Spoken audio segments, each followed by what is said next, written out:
All right, everybody, welcome back. It's the Wake Up Crew. Ray G, joined as always by my man Jay Rich. He's back in the building. Left me yesterday, but he's back today to talk some NBA prop bets for this April 25th slate. We've got Brooklyn versus Boston. We have Toronto versus Philadelphia. Then we have Dallas, Utah. KD is trying to avoid being swept in this series, and I don't know how that's going to play out tonight. I think Boston's going to get it done. Quick recap of yesterday. Two bad beats. I am sorry. Alex Caruso, we took the over fantasy score of 20. He had 19.8 in the first half, gets hit in the face, and probably the only player this entire playoffs that was concussed or will be concussed. Doesn't play the second half, so misses his over by 0.03. He was well en route to scoring and cashing that. Had 19.8 and didn't score a single point. Caruso was balling, gets damn concussed. He's out for the game. And then we took Jordan Poole's over 33 fantasy score. He finished with 32.9. Nothing you can do. The betting gods just said you picked the two guys that I was going to beat badly today, and they didn't hit. Joker, I'm at 37 points, but did not get enough boards or assists. Turned the ball over like 8 times. That was a miss. Brook Lopez didn't play that much. He was an 0 for early. And then Al Horford, again, with Robert Williams being back, just was a bad play. So overall, rough night, but that is the gaming world. That's why I talk about bankroll management, unit allocation, and we're on to the next. And we have identified some plays from the model that we will show, discuss, talk about right now. For all the high-flying action, take a step back and relax. It's time to count that money, the NBA props. No look any further. You know what time it is. Presented by PrizePicks, NBA props. Let's count that money, man. All right, Jay, I want to start with Philadelphia, Toronto, and sort of talk about a couple of players that I like in this matchup. And we had a long chat about these guys before we went live. Joel Embiid and Pascal Siakam. So let's go look at the fantasy score for these two players. Let's start with Pascal. 57.1 in the last game, 30 the game before that, 40.5, and then 47.1. He's hit the fantasy score prop total of 44, 2 out of 4 games versus the Philadelphia 76ers. And, you know, what I love about Siakam is he's playing every damn minute. When we ran his minutes projection, low end 39, but the dude is playing 40 minutes. You were telling me that there's, some uncertainty around how healthy Fred VanVleet is. His fantasy score, his point total is 23.5. I like the fantasy score on Pascal Siakam in this matchup, Jay, and I also think that Joel Embiid. So when you dive into the numbers of Joel Embiid, right? Last game, his worst game, if you look at his plus minus over his last 20 games, he has not been -5 since March 10th. March 10th was the last time he had hit, a plus minus that bad. He's only had like -1 plus minus like once or twice in the month of March. Like, this was honestly his worst game played April 23rd in a long time. Little passive on the offensive end. Was the thumb bothering him? I'm not sure, but when we look at the numbers, right, in our model and how we project, both of these guys are projected to really, really crush their fantasy score, right? We've got Joel Embiid, and we back-tested this. We looked at Fantasy Labs. Shout out to them. We checked out a couple of different services to see where they had Joel's points projected at tonight, and ours was the lowest at 34.2. So we've got him at 34 points, 13 boards, 3 assists, 51.2 par, 1 steal, 1 block, 3 turnovers, which would give him a fantasy score of 60.88. His fantasy score line on PrizePicks has not been this low in weeks at 44.5. Pascal Siakam sitting at 44. We have him projected at 48.49. The edge on Embiid here is the highest that we've seen yet. Listen, for me, I find it hard to believe that he is going to go out there and put up back-to-back duds at home. Let's get it done tonight, Joel Embiid. I'm going to trust the data on both of these plays. I know you are trying to talk me off of it, but if Harden is passive, I'm not taking Danny Green's over. Tyrese Maxey, maybe somebody's got to score. Joel Embiid at home, coming off one of his poorest performances in weeks. I expect him to rebound, and I think Pascal, as much as he touches the ball, I love the fact that he's involved on the defensive end, so you can count on a block or a steal here or there. He's going to score, he's going to rebound, and he's going to dish it out. I like both of these fantasy scores for these players. What say you? So I'm with you on a few different aspects, right? One of the big ones you touched on was Fred VanVleet's health. He was dealing with a hip injury and didn't finish the game, actually. They played the whole fourth quarter without him. And then Joel Embiid is the one where, yes, I did give you some pushback. He only scored 21 points last game. He's obviously dealing with the finger injury, and he's passing out of a lot of doubles. In the past, we've seen him actually take on double teams and still score. But it's weird, you're not seeing as much high screen and roll from Harden and Embiid. Both players are being very passive in this series, and there's been a lot of low totals. I'm expecting this game to go under what the total is right now, but overall, I don't hate it. Your point of taking Embiid when he's so low is fair, and I think him being at home with the crowd behind him can help bring him up. At the end of this Toronto series, he was kind of throwing fits, he was complaining a ton, he was flopping, and he was being booed every time he had the ball. This isn't going to be the case this time around. I think he'll be in a much better headspace and perform much better, so I do like that. And to your point about Pascal, he's good for anything you want across the board. Blocks, steals, assists. He's averaging almost 7 in this series. He can get rebounds. He can score at will when he wants to. And I believe he's going to in this game. So for me, I really like both those plays. I think Pascal's a great play because we know he's good for 40, 45 minutes. It's an elimination game. The starters are going to run, and they're going to run a lot. And that's why I'm looking at Gary Trent Jr.'s points at 18.5.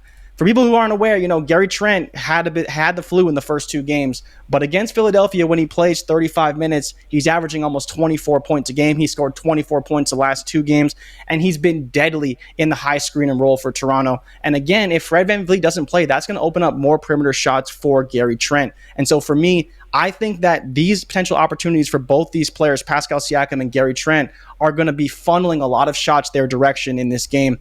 For whatever reason, Philadelphia has not guarded Gary Trent at all. He's been getting a ton of open shots.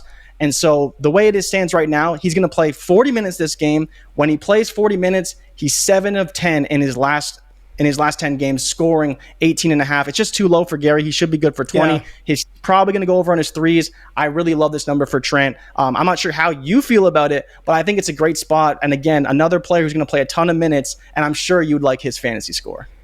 Yeah, this is one where if there's information closer to tip-off that Fred is out or he's going to be limited or if you see he's going to give it a go, I think I like Gary Trent as well as fantasy score. So to be transparent and open, he's not projected to hit. I mean, he's one of the lowest edges on the slate right now. We've only got him projected at 27.05 fantasy score. But I think a big part of that is he had that 0.10-minute game where he tried to give it a go and didn't play.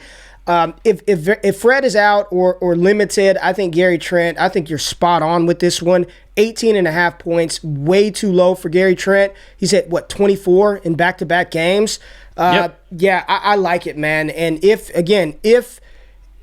Fred is out, I think the fantasy score is something that I would target on Gary Trent, but these points, I wouldn't be shocked to see just PrizePicks bump it up to 19 before the end of the day. And a hobbled Scotty as well, too, right? That's another big factor. It all go through OG, Pascal, and Gary. Those are the 3 guys that are going to be the primary scorers in this game for Toronto. Well, and one more player that I like in this one, man, and I'm just going to type in his name because I kind of like everything, and so does the model, is Bruce Brown, right? If you want the points, it looks good. If you want the fantasy score, it looks good.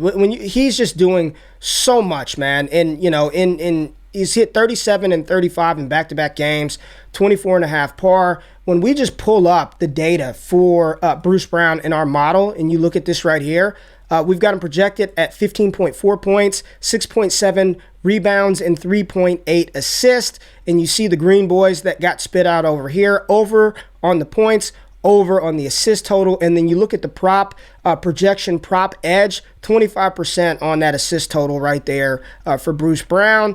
And when you plug that into the fantasy score model, it does spit out an over for Bruce Brown, right? We've got him projected at 34.04 fantasy points. And again, I think a lot of that is being kind of pulled down by that bad game that Brooklyn had. But I like Bruce Brown. So if you're kind of like, Ray, I'm with Jay, really don't know about Joel Embiid tonight, I think Bruce Brown is a fine play. I know you like his points. Fantasy score, man, at 33. I just think that is, I think that's a gift for y'all if you're out there. Look at this, 44, 46. Yep. And then the first game versus Boston didn't do anything, 13.2. But he's averaging 39.3 in his last 5 games. I really, really like Bruce Brown. And as we go through the day, I'll consider making him a core play in the fantasy score department. Really like what he's doing. He's doing it on both ends of the court, and that's what you want when you're targeting the fantasy score guys. I am always looking at cats that can do it on both ends of the court, or they're really, really high in the assist and rebound department, a la Joker, who didn't hit for us last night. But what are your thoughts on Bruce Brown? I love it, man. Like you said, he's hit his 14.5 in 8 of his last 10 games. His minutes are still steadily increasing. He's probably going to play 40 to 42 this game. He played 40 last game, 37 before that. And like you mentioned, it's really just the one dud game that he had. I remember seeing memes in the beginning of the second half where it's Bruce Brown looking around being like, is anyone going to score but me? Because that's how Boston's playing him. They're letting Bruce Brown do whatever he wants because they know that Bruce Brown is not going to beat them. So they're keeping the ball out of Kyrie's hands. They're keeping the ball out of KD's hands, and Bruce Brown's just allowed to go out there and ball, and that's why he scored over 20 points the last 2 games. So for me, this was one that we were targeting the last time they played, and he scored 26 points. So we're targeting it again because it's another great matchup, and they only bumped up the point by 1. 14.5 is a great spot for Bruce Brown, and I really love that bet overall. And I think the fantasy score is just as good because we know he can get assists. We know he's going to rebound a ton. And like I said, he can already score at will in this series because they're just letting him. And so for me, I think it's a great bet to make. Well, did you hear the Boston coach Udoka talk about, he said it during like the halftime, one of the halftime kind of interviews. He was like, yeah, we told everybody we're not going to allow KD to do what he wants. And we'll let other people beat us, but we're not going to allow Kevin Durant to pull up from 3. We're not going to allow him to get comfortable. And they have made Jason Tatum, Marcus Smart, Jaylen Brown, they have made him work for everything. I do believe he's leading the playoff in turnovers. I'm just, our model loves Kevin Durant tonight, his fantasy score. I just can't do it. I cannot take the over on KD. Just seeing how they played him this series. I think Boston is just a better team. They're physical. They seem like they want it. Bruce Brown is going to get his minutes. He's going to get his points because nobody else is scoring. The only other player that I pay attention to, and I bet it, didn't talk about it a couple of nights ago, Jay, on Saturday, but Nick Claxton. PrizePicks had juiced his fantasy score line up to, I think it was like 28 one day. We had talked about it, and we said don't bet it at 28. It dropped on Saturday at 22. Smashed the over. Nick Claxton, he seems like he's playing more and more over even Andre Drummond at times. Athletic, catches a lot of oops, can get some blocks, get some steals, and score. So I'm going to see what Claxton's fantasy score line is, but I think you're right. I think this is going to be KD, Kyrie, Bruce Brown, just chucking to keep them into it. So that's what we're looking at, our core plays tonight. I love Gary Trent. Good job, Jay, on that one. I think that's a nice find. 18.5 over. His points, Joel Embiid, over 44.5 fantasy score. Pascal Siakam, over 44 fantasy score. We'll be monitoring that game to see what's going on with Fred. And then whatever you like with Bruce Brown, whether it's the points or the fantasy score, you've got good edge on both of those players. We appreciate you tapping in. If you enjoy the content, find it entertaining and or useful, hit the subscribe button, comment, let us know what you're playing. And as always, this is early in the morning, so as the day rolls on, we normally make updates in the comment pin section. Hey, this is what I'm going with. Here's the adjustments. So we may drop another picker here or there throughout the day. We appreciate y'all tapping in. Good luck. If you tail, give them hell. And if we fail, don't bail. We'll be back tomorrow with more data-driven analysis. We out. Peace.